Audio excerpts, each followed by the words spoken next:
I would like to dedicate this song to Mac Miller, who unbelievably at 26 years of age passed away yesterday. It's inconceivable that someone as young and has so much talent could do that. And I just would like to pass all of our love and best wishes to his loved ones, his family, his friends.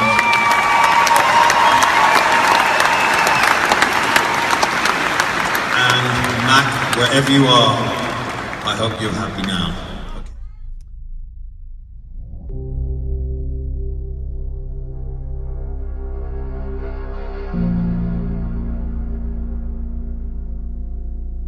Now, he was known all over the world, but nowhere better than here in his hometown, Pittsburgh.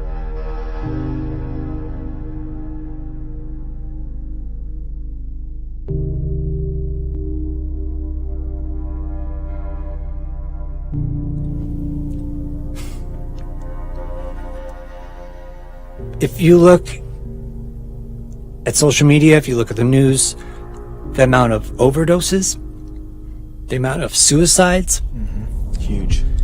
And that was one of the biggest reasons to something that why I wanted to share tonight, was because I'm tired of it, man. And I'm tired of people that should be saying something don't say something, because it's not a this problem or this problem or this problem or this side's fault or that side's fault or this color's fault or that color's fault or that party's fault or that party's fault or this religion's fault or that religion's fault. It's none of those. That's not the problem. The problem is a heart problem. Everyone. And it upsets me so much that people pass blame here, do this. It's a heart problem. And it starts with the heart. From Mac to Anthony to you can name on and on of overdoses and suicides. Even Chester. How? The only reason that you can obtain everything that the world says is going to make you happy,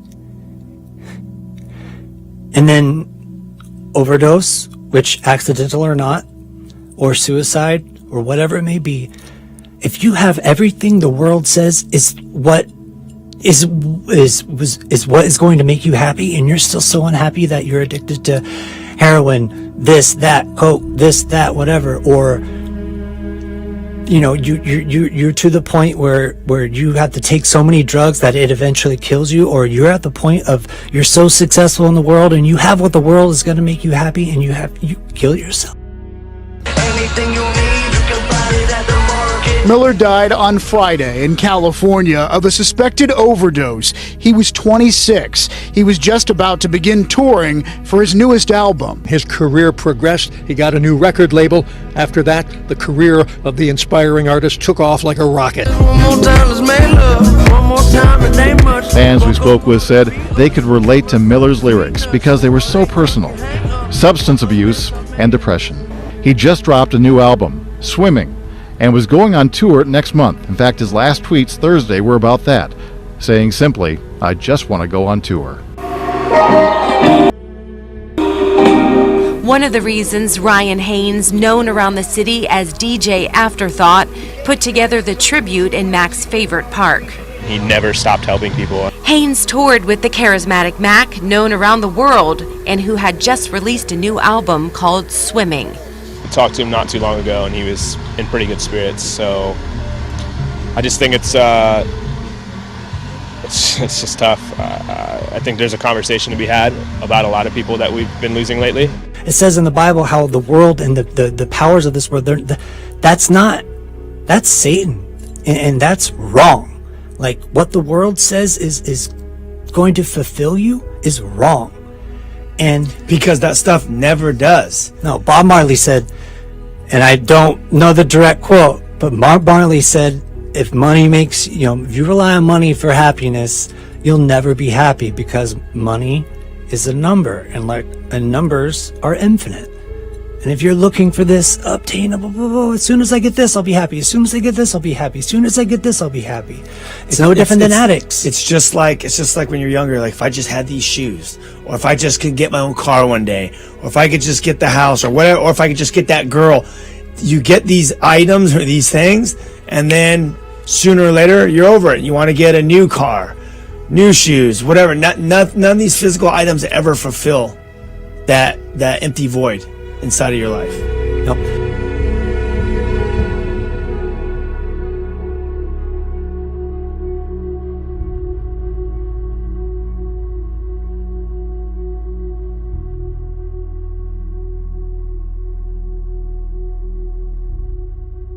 Odell Beckham Jr. is now the highest paid receiver in the NFL. According to the NFL Network's Ian Rappaport, Beckham and the Giants agreed to a 5-year, $95 million contract extension.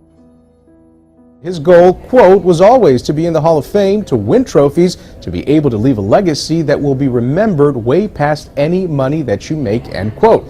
He also attributed his broken ankle injury from last season as the reason why he has matured and worked harder to get back onto the field this season.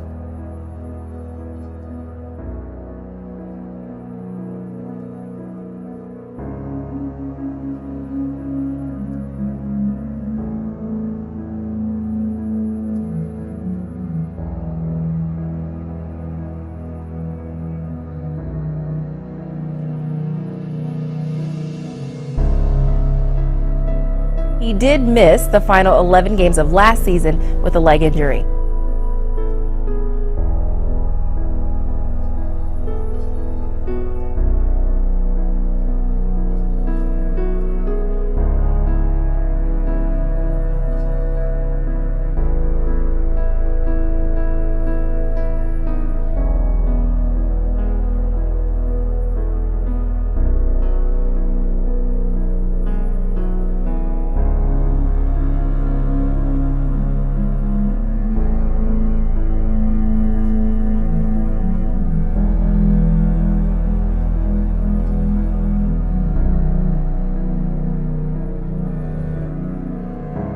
There's a Bible verse, Mark 8, 36 through 37.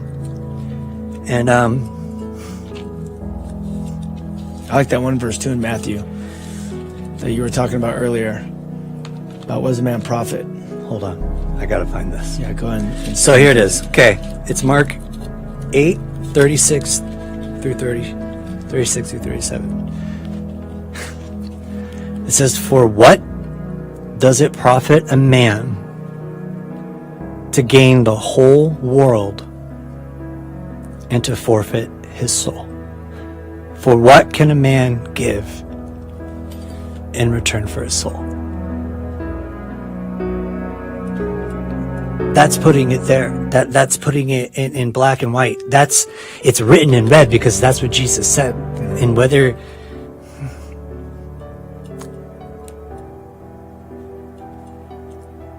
I'm tired of social media and these people and from news to movies to music, to the music industry, to Hollywood, to politicians saying this. And you're not allowed to say Jesus. You're not allowed to do this. This is off subject. This is that. That can't happen. There has to come a time, and there has to come a time in where we are as human beings and as a country and as believers and as new creations through Christ, not because of anything that we could do, because we can never get there. Yeah. We would never get there. It's because of God's grace. But there has to be, you have to stand. Bob Dylan even said, it may be the devil and it may be the Lord, but you're going to have to serve somebody. Yeah. You can't stand in the middle of the road because you're going to get hit by both sides. You got to choose. And you got to choose what the world is going to make you happy or what Christ says.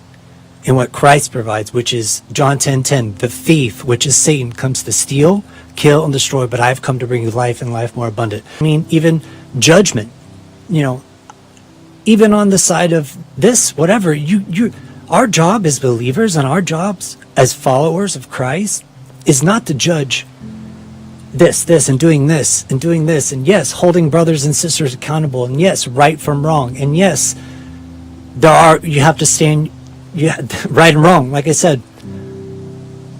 But our job isn't to do that. One of the times Jesus himself showed almost like, I don't know, the righteous anger, that once he gets angry because he walks into the church back then, and they're charging people, and they're overselling things, and they're taking advantage of people that are suffering. And he goes gangster on them and starts flipping tables. Now flip the page. There's a woman that they kicked out of town because she's a prostitute, and she's out at a well, and he goes to speak to her and ask for water and begins a conversation with her. And there's so many times when Jesus references, okay,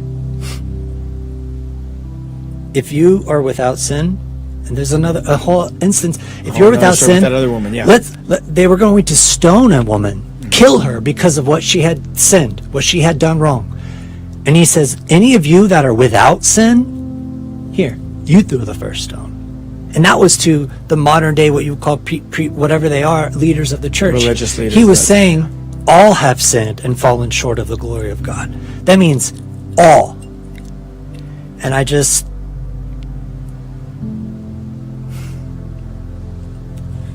John 14:27. He says, peace I leave with you.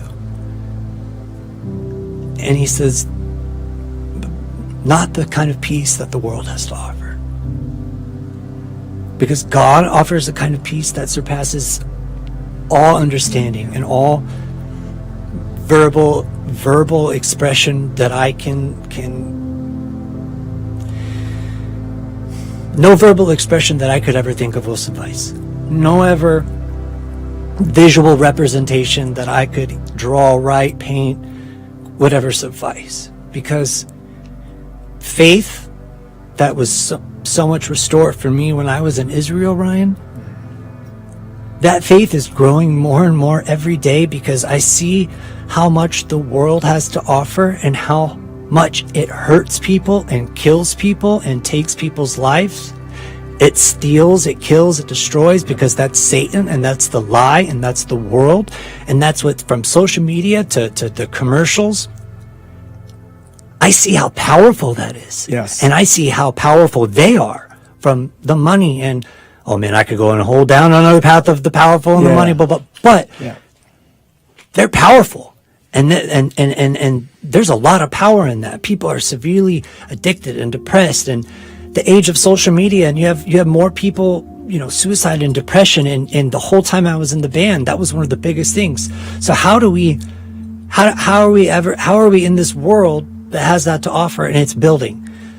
So what gives me so much more faith, and what makes me so pumped to be here and to be alive in this time, is because if I see how powerful they are, and how powerful what the world has to offer is, and how powerfully it's causing people to ruin their lives, then that shows me that the God of the universe that did the transformation in my life, there's no contest, man. And I'm sick and tired of people thinking that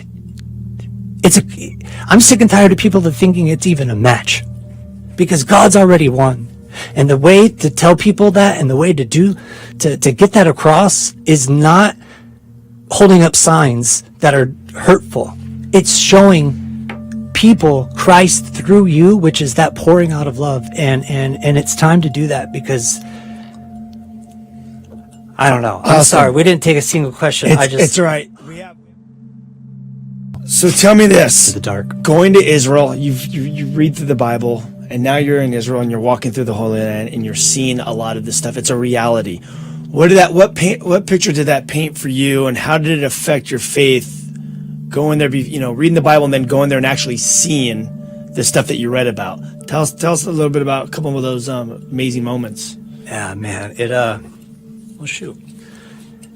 Being able to read about the Bible, and read the stories in the Bible, and read about the life of Jesus, is really powerful.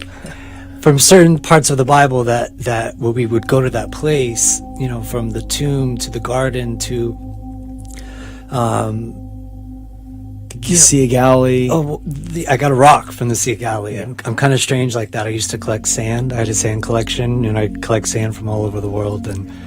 But being able to see and to be in the places where all of these stories you hear were written about, and to be able to be there and be in person, it just it made my faith that just much more on fire and so much more solidified in the fact that, you know, I believe because of faith, and faith a lot of times is blind, and right. Faith a lot of times is, you know, you're not always like, okay, this is this and here it is, but being able to go and walk, knowing that I was in that area, and just the fact alone to see historically what the tomb where Jesus was laid at looks like. Yep. Just that alone, whether that be the tomb or not, just to see what the actual tomb looked like, to me, it was so powerful. And after the tomb, I walked away by myself, and I